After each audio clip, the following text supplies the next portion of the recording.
El tema de esta primera predicación, del mundo a la redención, es el primer tema del libro del Éxodo. Del mundo a la redención.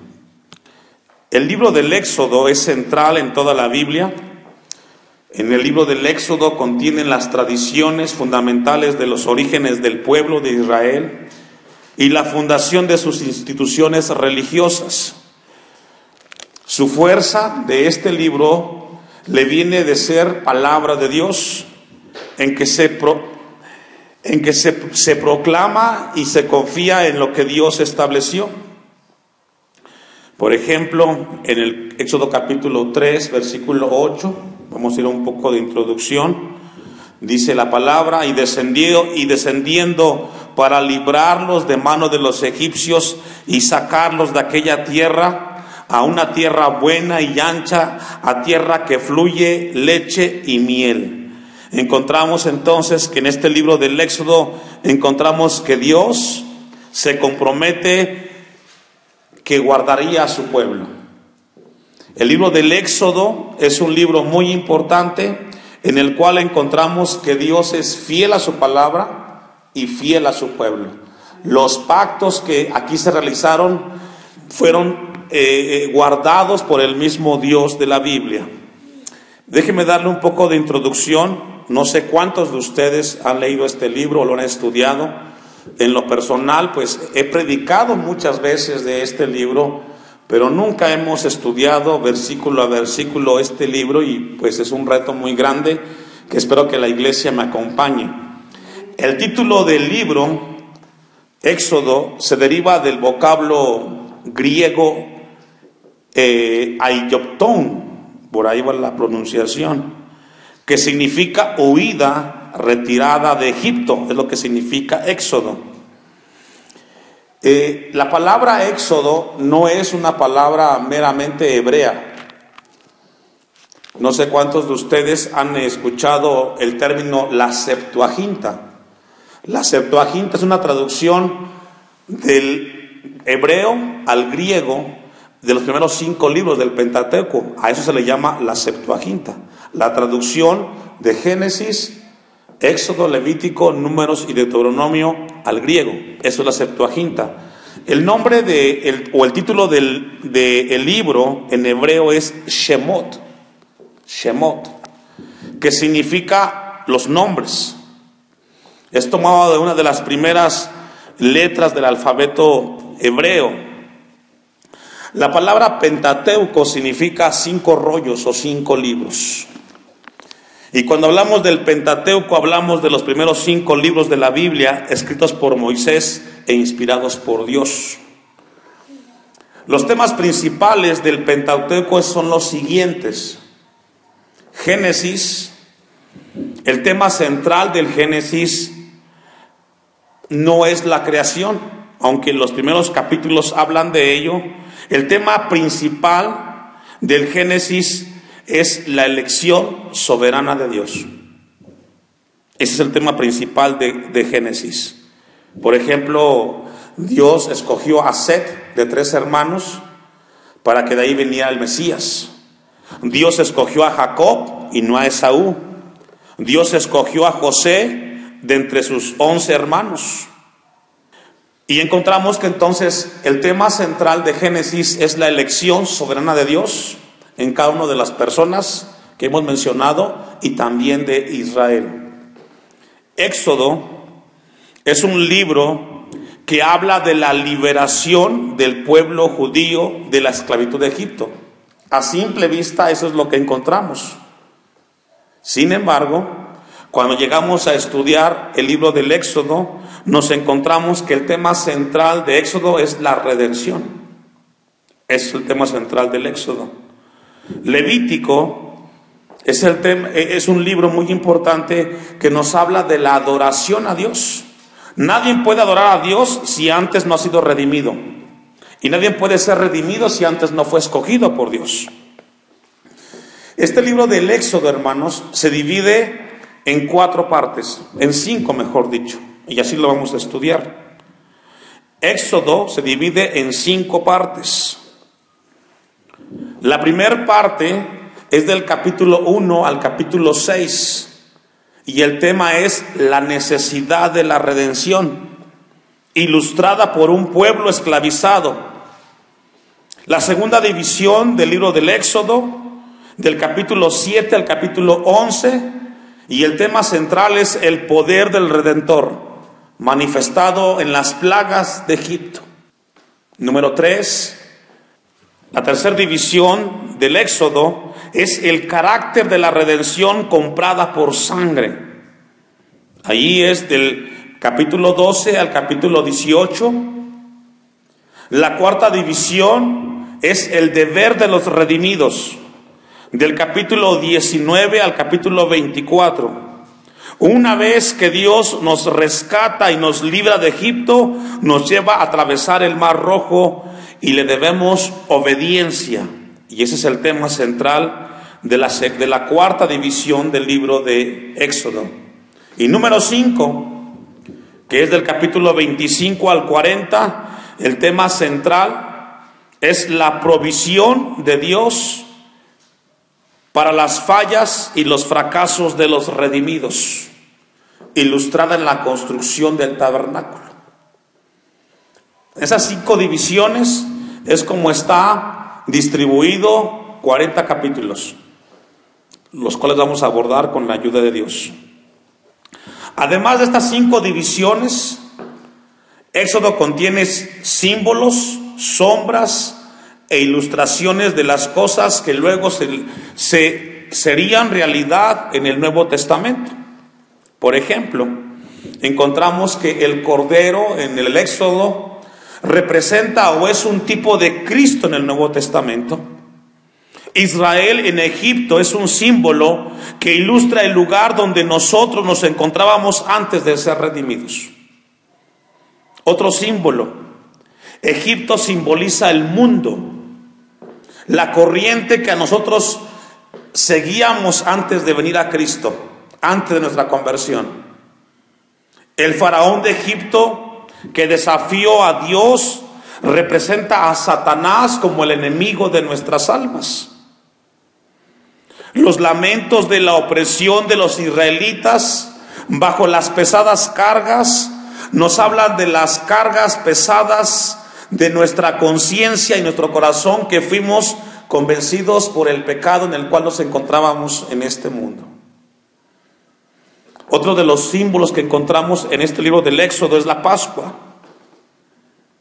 Y la Pascua nos habla de la seguridad eterna que tenemos mediante la sangre de nuestro Redentor Jesucristo. También encontramos otro símbolo que encontramos en Éxodo, cuando Israel cruza el Mar Rojo. Es un retrato de la muerte y resurrección de Jesucristo. La ley dada en el monte Sinaí, lo que nos habla es la obediencia que necesitamos darle a los mandamientos de Dios. Todos esos son tipos, hermanos, que encontramos en el libro del Éxodo. Encontramos entonces que Éxodo nos habla de la historia de la nación que fue liberada, pero el tema central es la redención. Me encontré un dato, un comentario de un hombre que escribió en relación al libro del Éxodo, y él dijo lo siguiente: en el libro del Éxodo encontramos que la historia se vuelve a repetir. El pueblo de Dios no aprende a obedecer y se rebela contra su Dios. Y esto es muy cierto. Encontramos en Éxodo que después de que Dios lo saca a Israel de Egipto, que representa el mundo, cuando llegan al desierto, lo que constantemente hace Israel es renegar y no obedecer a Dios. Volteamos 21 siglos o más en el siglo XXI y le sucede lo mismo al cristiano. Dios nos sacó del mundo y ahora que estamos en Cristo, la gente sigue inconforme, sigue sin obedecer a Dios y sigue cuestionando a Dios. Se repite otra vez la historia tristemente. Con esa breve introducción vamos a ir al pasaje de Éxodo, capítulo 1, versículo 1. Ponga atención, hermanos. Estos son los nombres de los hijos de Israel que entraron en Egipto con Jacob, cada uno entró con su familia. Y aquí encontramos los 11 hijos de Jacob.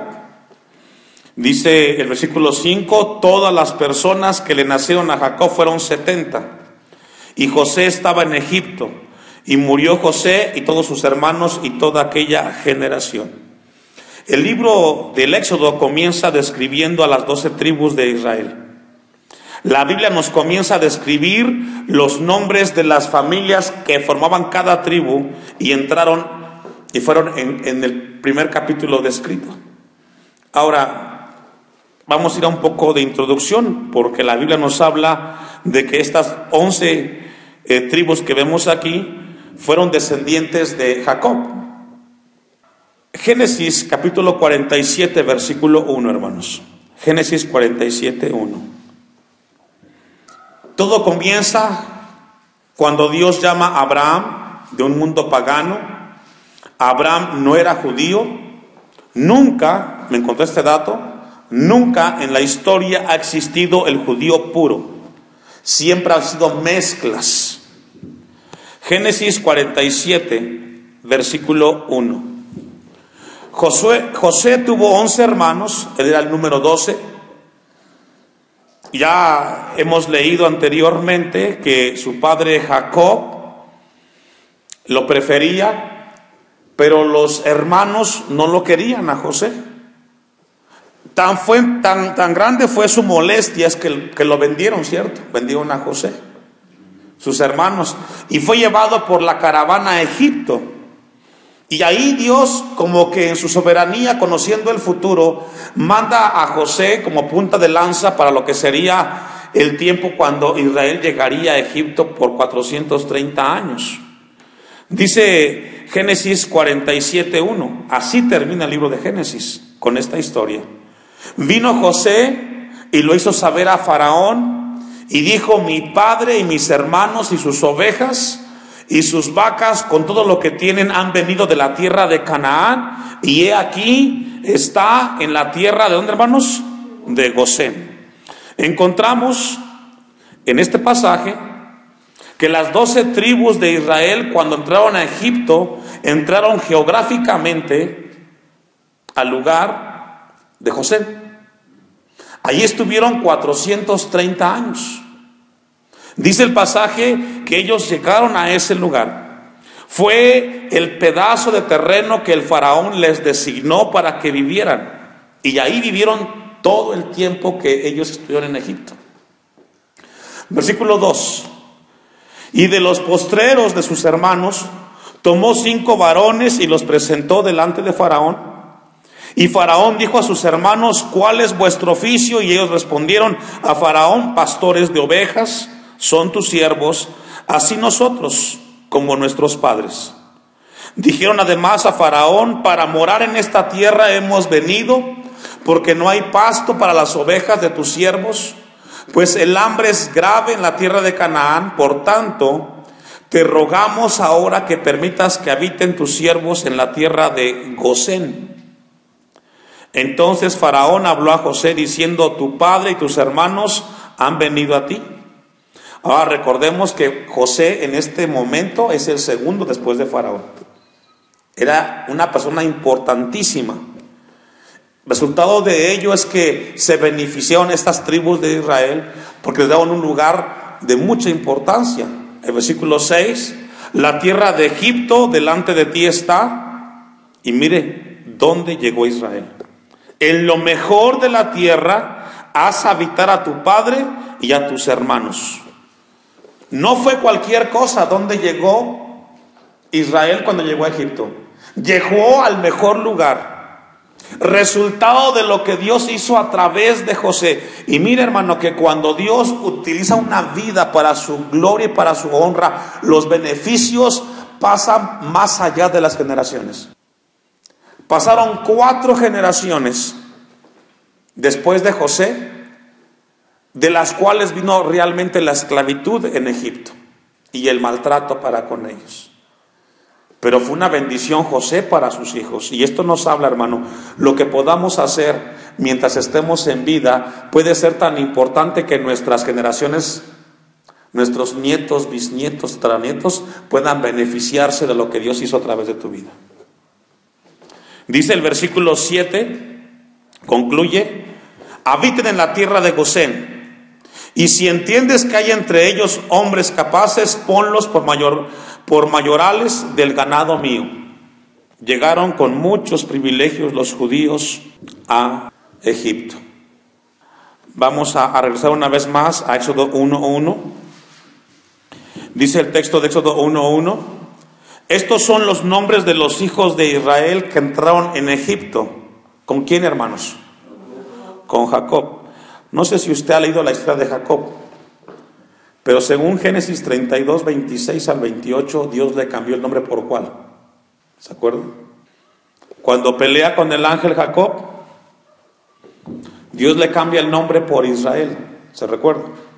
Bueno, la pregunta que surge aquí, si en Génesis 32, 26 al 28, vaya buscándolo, si en ese momento de Génesis 32, 26, Dios le cambia el nombre de Jacob a Israel, la pregunta que surge es: ¿por qué en Éxodo 1:1 no habla de Israel, sino habla de Jacob? Porque es muy diferente una cosa con la otra, hermanos. ¿Por qué el libro del Éxodo describe a Jacob y no como Israel? Vamos a ir al contexto. Ya tiene Génesis 32, 26. Y dijo: déjame porque raya el alba. Y Jacob le respondió: no te dejaré si no me bendices. Y el varón le dijo: ¿cuál es tu nombre? Y él respondió: Jacob. Y el varón le dijo: no se dirá más tu nombre Jacob, sino ¿cómo? Israel. Porque has luchado con Dios y con los hombres, y has, ¿qué, hermanos? Bueno, la pregunta que surge es: si se le cambió el nombre a Israel, ¿por qué no entró Israel a Egipto? ¿Por qué entró Jacob? ¿Se ha preguntado eso? Déjeme darle un dato.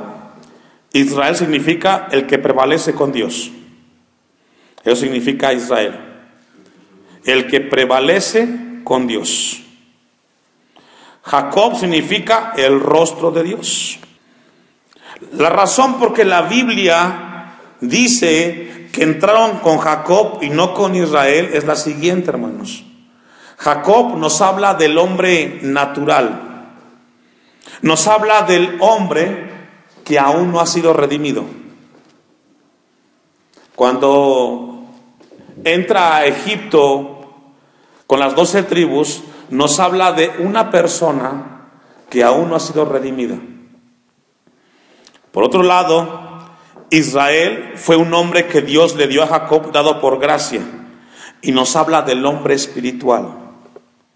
De la misma manera, cuando entramos a esta tierra, a este mundo, cuando venimos a este mundo, hermanos, entramos a un mundo de esclavitud y dependencia del pecado. No es hasta que Cristo nos rescata del mundo y ahora podemos vivir nuestra vida espiritual en Cristo Jesús. Exactamente lo mismo. Tendría que pasar Israel por ese proceso en el cual fue por el pecado cargado, hasta que vino la libertad de Dios y lo sacó del pecado que había en Egipto. Dice Éxodo capítulo 1, versículo 6. Éxodo 1:6. Y murió José y todos sus hermanos y toda aquella generación, y los hijos de Israel fructificaron y se multiplicaron, y fueron aumentados y fortalecidos en extremo, y se llenó de ellos la tierra. Dicen los estudiosos que cuando este pasaje se lee, llegó de 70 personas que entraron a Egipto, llegaban a multiplicarse para ser 1,000,000 de judíos. 1,000,000. Fue tan grande lo que sucedió en ese momento, se multiplicaron tanto que llegaban a crecer muchos judíos ahí, 1,000,000. Pero después de eso, el versículo 8 dice: Entre tanto se levantó sobre Egipto, ¿me ayuda a leer, hermanos? Un nuevo rey. Y pasa como la política, ¿no? Sale un presidente y entra un presidente nuevo, y el que entra con su gente, ¿verdad? Y el que sale tiene que irse con la gente con la que entró. Así le pasó a Israel. Después de 4 generaciones, encontramos entonces que el rey que entró simplemente no le interesó ni le importaba todo lo que José hizo en el tiempo que estuvo viviendo en Egipto. Se levantó un nuevo rey que no conocía a José y dijo a su pueblo. Ahora, aquí en la Biblia no encontramos el nombre de ese nuevo rey, no lo dice. Sin embargo, bueno, aquí nos dimos a la tarea de estudiar, y como dato vamos a ir a Génesis 12:40. Para poder descubrir quién era este rey de Egipto en los tiempos en los cuales José y sus hermanos murieron, tenemos que irnos a la palabra. Siempre encontramos en la palabra la respuesta a las preguntas. Dice Éxodo 12:40, en el tiempo que los hijos de Israel habitaron en Egipto fue, ¿cuánto tiempo, hermanos? ¿Está conmigo en Génesis? Éxodo 12:40. Éxodo 12:40. Esto es muy importante, hermanos. Dice Éxodo 12:40, el tiempo que los hijos de Israel habitaron en Egipto fue 430, ¿qué, hermanos? Años. Ahí tiene un dato que usted no debe de olvidar. Estuvieron 430 años en Israel los judíos. Ahora, la pregunta que surge es, ¿quién fue ese rey que estuvo presente cuando murieron José y los hermanos de José? Hay un historiador que se llama Flavio Josefo. En el tiempo en que los judíos llegaron a Egipto, dice este historiador que para poder conocer quiénes fueron, tuvieron que irse a la historia, a la arqueología. Porque según Éxodo 1:11, vaya conmigo para ir avanzando. Según Éxodo 1:11, entonces pusieron sobre ellos comisarios de tributos que los molestasen con sus cargas, y edificaron para Faraón las ciudades de almacenaje Pitón y Ramsés. Y según la arqueología, estas 2 ciudades fueron construidas entre el año 1305, y 1290. Los faraones o los reyes en ese momento fueron 2, Setos I y Ramsés II. No sé cuántos de ustedes han visto la película de Ben-Hur, del Éxodo. De las películas que podemos ver, hermanos, en la televisión, esta película fue extraída con estos datos. Y el que aparece ahí es Ramsés II. Él fue el faraón que estuvo en la huida de Israel cuando el mar se abrió en 2. Fue Ramsés II. Entonces, cuando la Biblia dice que se levantó un rey que desconoció al pueblo de Israel, fue primero Setos I. Él fue el rey que estuvo al frente cuando comenzó el hostigamiento y la esclavitud pesada para Israel. El primero fue Setos I. Y el segundo fue Ramsés II. Ramsés II fue el rey en turno cuando persigue a Israel, cuando está yéndose hacia el desierto y se abre el mar. Fue Ramsés II. Ramses II. Él fue el que hizo ir a los judíos en el Éxodo. Vamos a regresar una vez más a Éxodo 1:9 para ir avanzando. Éxodo 1:9. He aquí que el pueblo de los hijos de Israel es mayor y más fuerte que nosotros. Ahora pues, seamos sabios para con él, para que no se multiplique y acontezca que viniendo guerra, él también se una a nuestros enemigos y pelee contra nosotros y se vaya de la tierra. Entonces Pusieron sobre ellos comisarios de tributos que los molestasen con sus cargas, y edificaron para Faraón las ciudades de almacenaje, Pitón y Ramesés. 12. Pero cuando más los oprimían, tanto más se multiplicaban y crecían, de manera que los egipcios temían a los hijos de Israel. Y los egipcios hicieron servir a los hijos de Israel con dureza, y amargaron su vida con dura servidumbre, en hacer barro y ladrillo, y en toda labor del campo, y en todo su servicio, el cual los obligaban con, ¿qué dice, hermanos? Con rigor. Encontramos entonces, hermanos, que a partir de ese momento el rey en turno utilizó estrategias. Ahora, cuando hablamos de la introducción, yo les mencionaba acerca de los símbolos, y uno de ellos, yo les decía que el faraón representa a Satanás. Faraón representa a Satanás. No pierda de vista eso, hermanos.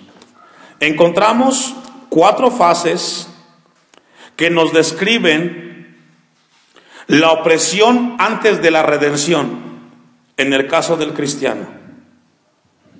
4 fases, los cuales los judíos lo experimentaron, hermanos. 4 fases. Número 1, dice Éxodo 1:12, que los oprimían tanto. Los oprimían tanto. 4 fases que describen la opresión que vivió Israel antes de la redención, y que eso mismo sucedió con usted y conmigo antes de venir a Cristo. Número 1, la opresión. Número 2, hicieron servir. Éxodo 1:13. Y dice, y los egipcios hicieron servir a los hijos de Israel con dureza. Número 3, les amargaron su vida. Éxodo 1:14. Y amargaron su vida con dura servidumbre. Y número 4, los obligaban con rigor. Al final del texto 14 de Éxodo 1 dice, al cual los obligaban con rigor. Estas 4 fases describen la vida antes de ser cristianos para usted y para mí, hermanos. ¿Sabe que antes de venir a Cristo éramos oprimidos por Satanás? El pecado nos obligaba a hacer cosas que nos amargaban la vida. El pecado era tan grande. Satanás siempre ha puesto cargas pesadas por encima de la humanidad, las cuales los oprimen, las cuales los asfixian.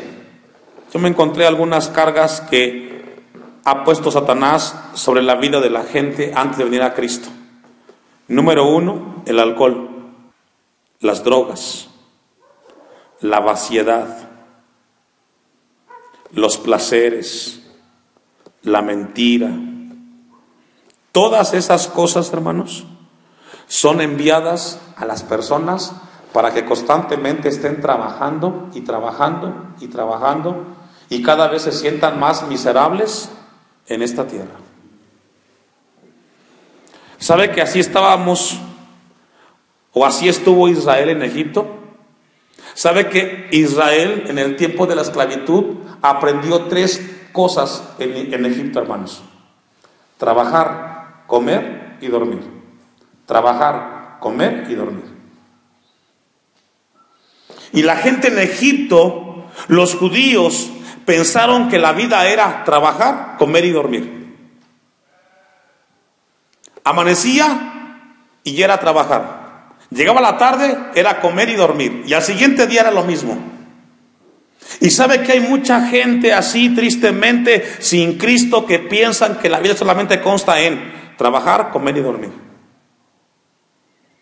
Hasta que viene Cristo y nos liberta de esa esclavitud y nos hace ver que la vida es más que trabajo, es más que comida y es más que dormir.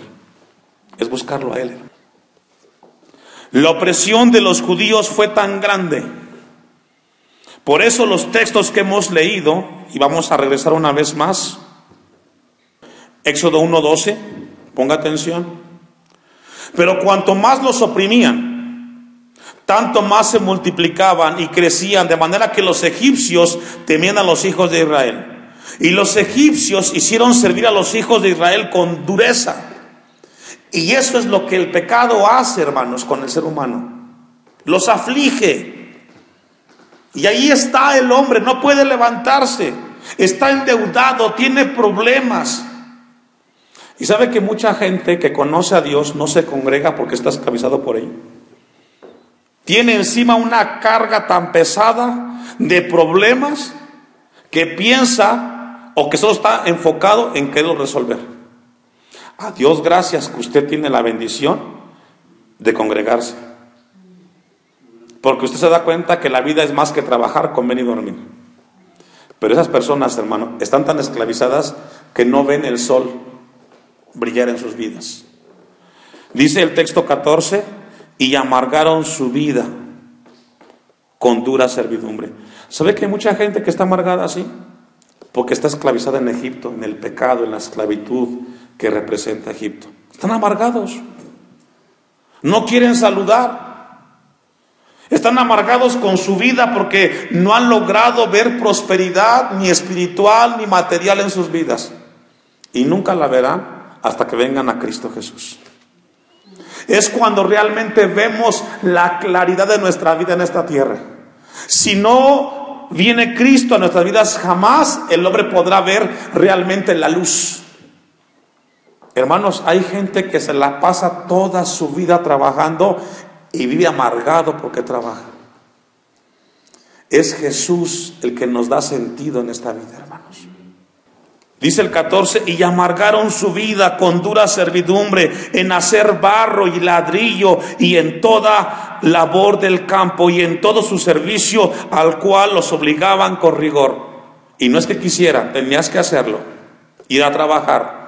Amanecía y con el barro y con el ladrillo, y anochecía y construyeron 2 ciudades, y al final cuando las construyeron se dieron cuenta que no podían poseerlas porque era para Faraón. Y es lo que hace el pecado.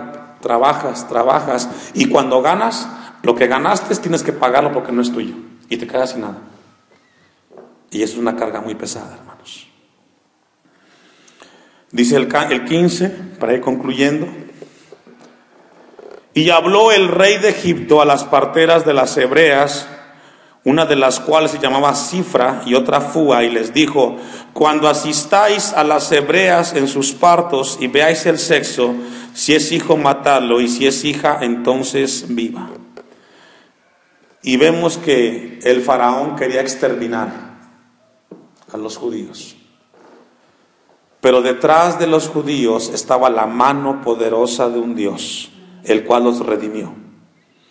Y lo que Dios quiere recordarnos esta tarde, hermanos, como iglesia, para ir concluyendo, es que a Dios sea la gloria, porque nos sacó del mundo, hermanos. Si no, seguiríamos esclavizados en el trabajo, en los placeres, en el alcohol, en la violencia. Toda esa gente que ve usted allá afuera, hermano, está esclavizada. No es libre. Depende de lo que le exige el mundo. No tienen la libertad para salir con la familia. Tienen tantos problemas que los asfixia. Y no pueden resolverlos. Y no podrán hasta que venga la luz de Jesús en sus vidas, hermano. Yo cuando leía esto y revisaba antes de venir para acá por la tarde, yo le daba muchas gracias a Dios. Porque estoy libre de esas cosas. Puedo servirle. Puedo alabarle y puedo llegar a su casa y decirle: Señor, gracias. Sí, trabajé, tuve que hacer mi labor, pero no soy esclavo del trabajo, soy esclavo tuyo, Señor. ¿Sabe que llegar aquí en la tarde, hermanos, es un símbolo de que usted tiene la libertad de buscar a Dios? Hay gente que no puede. Pastor, no puedo ir, estoy cansado, tengo muchos problemas, tengo mucho trabajo, no puedo. Y no más que el resultado de que el mundo los tiene oprimidos.